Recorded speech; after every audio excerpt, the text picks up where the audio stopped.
ನಮಸ್ಕಾರ. ನುಡಿ ಬೆಳಕು. ಲಕುಮಿಸುತ ಸಾರವಾಡ ಹೊಸಪೇಟೆ ಅವರ ಪ್ರಕಟಿತ ಲೇಖನ ಮಂಡವಾದಕ್ಕೆ ಮೌಲ್ಯವಿಲ್ಲ. ಮನುಷ್ಯ ಅತ್ಯಂತ ಚಿಕ್ಕ ವಿಷಯಗಳಿಗೆ ಪ್ರತಿಷ್ಠೆ ಎಂದು ಪರಿಭಾವಿಸಿ ಮಾತಿಗೆ ಮಾತು ಬೆಳೆಸುತ್ತಾ ವಾದ ಮಾಡುತ್ತಾನೆ. ಈ ವಾದವು ಆರೋಗ್ಯಕರ ವಾದ ಎನಿಸಿಕೊಂಡರೆ ಸಮಸ್ಯೆಗೊಂದು ಪರಿಹಾರ ಸಿಗುತ್ತದೆ. ಇಲ್ಲವಾದರೆ ಮಂಡವಾದವೆಂದೇ ಹೇಳಬೇಕಾಗುತ್ತದೆ. ಒಂದು ನದಿಗಿಂತ ಚಿಕ್ಕದಾದ ಹಳ್ಳ, ಆ ಹಳ್ಳಕ್ಕೊಂದು ಇಕ್ಕಟ್ಟಾದ ಸೇತುವೆ, ಅಂದರೆ ಒಂದೇ ವಾಹನ ಚಲಿಸುವಂತಾದ ಸೇತುವೆ.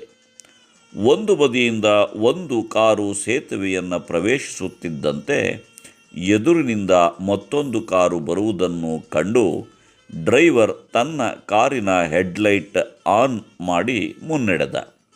ಆ ಸಂಜ್ಞೆಯನ್ನು ಗಮನಿಸದೆ ಎದುರಿಗೆ ಬರುತ್ತಿರುವ ಕಾರು ಅತಿ ಜೋರಾಗಿ ಬಂದು ಮೊದಲು ಪ್ರವೇಶಿಸಿದ ಕಾರಿನ ಎದುರಿಗೆ ತಟ್ ಅಂತ ಬಂದು ನಿಂತೇ ಬಿಟ್ಟಿತು. ನೋಡಿ, ಅಲ್ಲಿ ಪ್ರಾರಂಭವಾಯಿತು ಅವರ ಮಾತಿನ ಚಕಮಕಿ. ಏನಯ್ಯ, ನಾನು ಲೈಟ್ ಹಾಕಿಕೊಂಡು ಬರುವುದು ನಿನಗೆ ಕಾಣಲಿಲ್ಲವೇ? 1 ನಿಮಿಷ ತಡೆದಿದ್ದರೆ ಏನಾಗ್ತಿತ್ತು ಎಂದು ಪ್ರಶ್ನೆ ಮಾಡಿದ. ಲೈಟ್ ಹಾಕಿದರೆ ಏನಾಯಿತು ಎಂದು ಜೋರು ಮಾಡಿದ ಇನ್ನೊಬ್ಬ. ಹಾಗಲ್ಲಪ್ಪ, ಲೈಟ್ ಹಾಕಿಕೊಂಡು ಬಂದರೆ ಸ್ವಲ್ಪ ನಿಲ್ಲಿ ಅಂತ ಸಂಕೇತ ಕೊಟ್ಟಂತೆ, ಅದನ್ನು ಗಮನಿಸಬೇಕು ಎಂದು ಸಮಾಧಾನವಾಗಿ ತಿಳಿಸಿ ಹೇಳಿದ. ನಿನ್ನ ಸಂಕೇತ ಮಾತ್ರ ನಾನು ಗಮನಿಸಬೇಕೋ?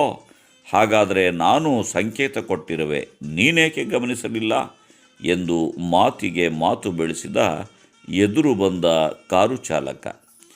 ನೀನ್ಯಾವ ಸಂಕೇತ ಕೊಟ್ಟಿಲ್ಲವಲ್ಲ, ಹೀಗೇಕೆ ಮಾತನಾಡುವೆ ಎಂದ ಮೊದಲು ಪ್ರವೇಶಿಸಿದ ಕಾರು ಚಾಲಕ. ಅಯ್ಯೋ, ನಿನಗೆ ಅರ್ಥವಾಗಿಲ್ಲ ಬಿಡು ದಡ್ಡ.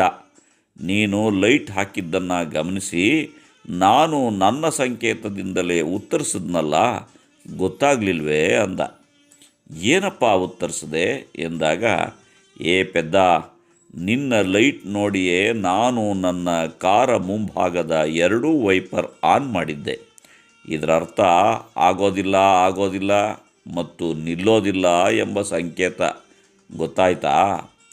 ಅವನ ಉತ್ತರವನ್ನು ಕೇಳಿ ಇನ್ನು ಇವನೊಂದಿಗೆ ವಾದ ಮಾಡಿದರೆ ಅರ್ಥವಿಲ್ಲ ಎಂದು ಮರು ಮಾತಾಡದೆ ತನ್ನ ಕಾರನ್ನು ಹಿಂದೆ ಸರಿಸಿ ಅವನಿಗೆ ಹೋಗಲು ದಾರಿ ಕೊಟ್ಟ.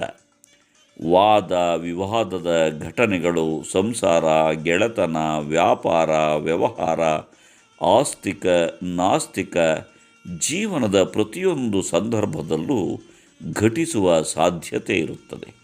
ಸಂದರ್ಭ ಯಾವುದೇ ಇರಲಿ, ನಮಗೆ ಸಲಹೆ, ಸೂಚನೆ, ಮಾರ್ಗದರ್ಶನ ಕೊಡುವವರ ಮಾತನ್ನು ಆಲಿಸಬೇಕು.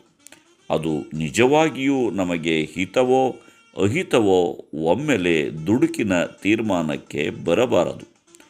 ಒಮ್ಮೆ ಕೇಳಿಯಾದ ಮೇಲೆ ಸ್ವಯಂ ಸಾಧಕ ಬಾಧಕಗಳ ಪರಿಣಾಮವನ್ನು ಅಂತರಾತ್ಮದಿಂದ ಅವಲೋಕಿಸಿ ಬದಲಾಗುವಂತಿದ್ದರೆ ಬದಲಾಗಿ ಅವರಿಗೆ ಕೃತಜ್ಞತೆ ಸಲ್ಲಿಸಬೇಕು.